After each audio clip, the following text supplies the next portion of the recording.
தமிழகத்தின் பிரபல இயக்குனரான மோகன்ஜி அவர்கள் வந்து இன்று காலை சுமார் 8:30 மணி அளவுல வந்து தமிழக காவல்துறை, அதாவது திண்டுக்கல் மாவட்டத்தை சேர்ந்த காவல்துறை வந்து கைது செய்து சிறையில் அடைத்திருக்காங்க அப்படிங்கிற மாதிரி செய்திகள் வந்து ஊடகங்கள் வழியா மிகப்பெரிய அளவுல பரபரப்பா பேசப்பட்டு கொண்டிருக்கிறது.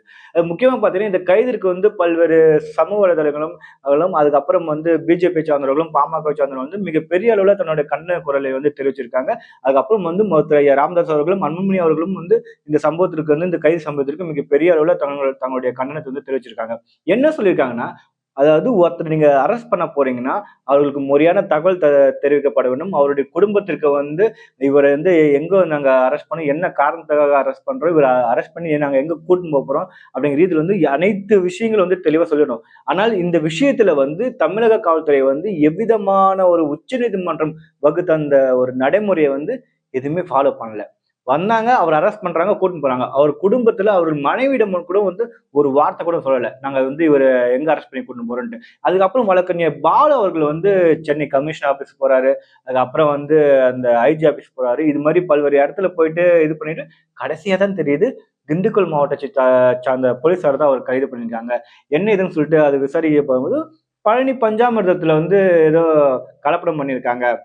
அது மாதிரியான ஒரு கருத்தை வந்து மோகன்ஜி அவர்கள் சொல்லியிருக்காரு. இதனால வந்து அங்க இருக்க யாரோ ஒருத்தவங்க வந்து இது மாதிரி ஒரு கம்ப்ளைண்ட் குடுத்திருக்காங்க. இதனால தான் அரெஸ்ட் பண்ணியிருக்காங்களாம்.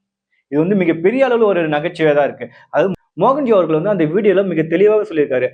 சமீப ஒரு கொஞ்ச நாளைக்கு முன்னாடி வந்து பழனி பஞ்சாமிர்தம் வந்து மிகப்பெரிய அளவுல வந்து ஒரு கொட்டி அழிக்கப்பட்டது. அது வந்து ஏதோ ஒரு கலப்படம் பண்ணியிருக்காங்க. அந்த கலப்படத்தால தான் இது வந்து வெளிய யாருக்கும் தெரியக்கூடாது அப்படிங்கிற ரீதியில வந்து அந்த பஞ்சாமிர்தத்த கொட்டி அழிச்சிருக்காங்க.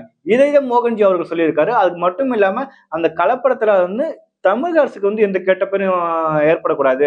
அதனால பார்த்து கரெக்ட்டா இதுல கொஞ்சம் நடவடிக்கை எடுங்க அப்படிங்கிற ரீதியில தான் அவர் சொல்லியிருக்காரே தவிர, அந்த பழனி பஞ்சாமிர்தத்த பத்தியோ, வேற எதுவுமே வந்து ஒரு தரக்குறைவான ஒரு வார்த்தைய வந்து யூஸ் பண்ணல. இந்த திராவிட கைக்கூலிகள்லாம் சொல்லுவாங்கல்ல, மோசமான வார்த்தைகள்லாம் யூஸ் பண்ணுவானுங்க. அது மாதிரியான எதுவுமே இல்லாம, இது மாதிரி வந்து தமிழக அரசுக்கு வந்து எவ்விதமான ஒரு அவப்பெரும் ஏற்படக்கூடாது. அதனால பஞ்சாமிர்தம் வந்து எதற்காக அழிக்கப்பட்டது அப்படிங்கிற ரீதியில வந்து ஒரு விசாரணையை நடத்துங்க அப்படிங்கிற ரீதியில சொல்லியிருக்காரு. அது மட்டுமே தெளிவா சொல்றாரு. இது வந்து சமூக வலைதளங்களும் செய்தி வழியின் செய்திகளும் மட்டும் தான் நாங்க இது பண்ணியிருக்கோம். அதனாலதான் வந்து ஒரு பிரஸ் மீட்டா இல்லாம இது வந்து சம்பந்தமா நீங்க வந்து ஒரு விசாரணை நடத்துங்க அப்படிங்கிற ரீதியில தான் அவர் பேசியிருக்காரு.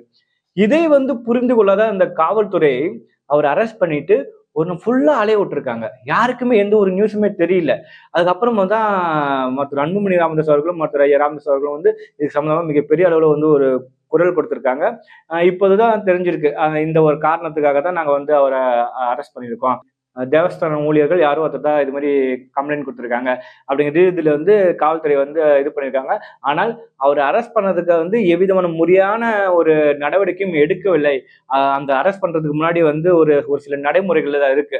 அந்த நடைமுறை வந்து தமிழக காவல்துறை வந்து எதுவுமே சரியா நடவடிக்கை எடுக்கல அப்படிங்கிற ரீதியில தான் வந்து இங்க பலர் குற்றச்சாட்டுறாங்க. அது மட்டும் இல்லாம தமிழகத்துல பாத்தீங்கன்னா, மூலைக்கு மூலை வந்து கஞ்சா, மது, பிளாக்ல மது, கள்ளச்சாராயம் சொல்லிட்டு அனைத்து தெருக்களுமே வந்து வித்துட்டு இருக்காங்க. அத பத்தி கம்ப்ளைண்ட் குடுத்தா நடவடிக்கை எடுக்காத அந்த காவல்துறை, சோசியல் மீடியாவுல வந்து கருத்து சொல்றவங்களையும், கிளி ஜோசியம் பாக்குறவங்களையும் வந்து அரெஸ்ட் பண்ணிட்டு சுத்திட்டு இருக்காங்க. இது என்ன மாதிரியான ஒரு நடவடிக்கை உண்மையே தெரியல. கண்டிப்பா வந்து இந்த சம்பவத்திற்காக பாத்தீங்கன்னா, மிகப்பெரிய அளவுல வந்து ஒரு எதிர்ப்பு குரல் வந்து காவல்துறைக்கு வந்து எழுப்பப்பட்டு தான் இருக்கு. கண்டிப்பா வந்து உடனடியாக அவர் வந்து நீங்க கைது நடவடிக்கை வந்து அவர் வந்து ரிலீஸ் பண்ணணும். உடனடியாக கைது செய்ததிலிருந்து அவர் ரிலீஸ் பண்ணணும் அப்படிங்கிற ரீதியில வந்து பல்வேறு கண்டன குரல் வந்து தொடர்ச்சியா வந்துட்டு தான் இருக்கு. கண்டிப்பா இன்னைக்கு ஈவினிங்குள்ள வந்து இதுக்கு ஒரு நல்ல முடிவு கிடைக்கும் அப்படிங்கிற ரீதியில வந்து பார்க்கப்படுகிறது. அது மட்டும் இல்லாம இந்த கேஸ் வந்து கோர்ட்டுக்கெல்லாம் தான் வழக்கு போட்டு போனாங்கன்னா, தமிழக காவல்துறை தான் கோர்ட் வந்து ஒரு மாதிரியா பேசுவாங்க. இதெல்லாம் ஒரு கேஸா அப்படின்னு தான் கேட்பாங்க. ஏன்னா அவரோட பேட்டியில மிக தெளிவாவே சொல்லியிருக்காரு. இது இது ஒரு செவி வழி செய்தி தான். இதை பற்றி வந்து தமிழகத்துறை வந்து இது மாதிரி தமிழக அரசு வந்து ஒரு முறையான ஒரு நடவடிக்கை எடுக்க வேண்டும் அப்படிங்கிற ரீதியில ஒரு கோரிக்கை தான் வச்சிருக்காரு. அதை புரிந்து கொள்ளாம இவங்க வந்து அவர் அரெஸ்ட் பண்றது வந்து உண்மையிலேயே வந்து இது உள்நோக்கம் இருக்கு. அப்படின்னா உள்நோக்கம் அப்படி இருக்குன்னு கேக்குறீங்களா? மோகன்ஜி அவர்கள் தன்னுடைய திரைப்படத்திலும் சரி, அவருடைய சமூக வலைதளம் சரி, அவருடைய பேட்டிலும் சரி, பல்வேறு இடங்கள்ல வந்து அவர் மறக்காம சொல்றது ஒரு விஷயம் என்னன்னு பாத்தீங்கன்னா, கஞ்சா. தமிழ்நாட்டுல வந்து மூலை முடுக்கெல்லாம் கஞ்சா விற்கிறாங்க. அந்த கஞ்சா வந்து என்ன மாதிரியான வடிவங்கள்லாம் விற்கிறாங்க அப்படிங்கிற ரீதியில வந்து தெளிவாவே சொல்லுவாரு. அது மாதிரி கள்ளச்சாராயம் விற்கிறாங்க, பிளாக்ல வந்து சரக்கு விற்கிறாங்க. நைட்டு 12 மணிக்கு போனா கூட என் ஏரியா பக்கத்து ஏரியால வந்து கஞ்சா விற்கிறாங்க, சரக்குலாம் விற்கிறாங்க.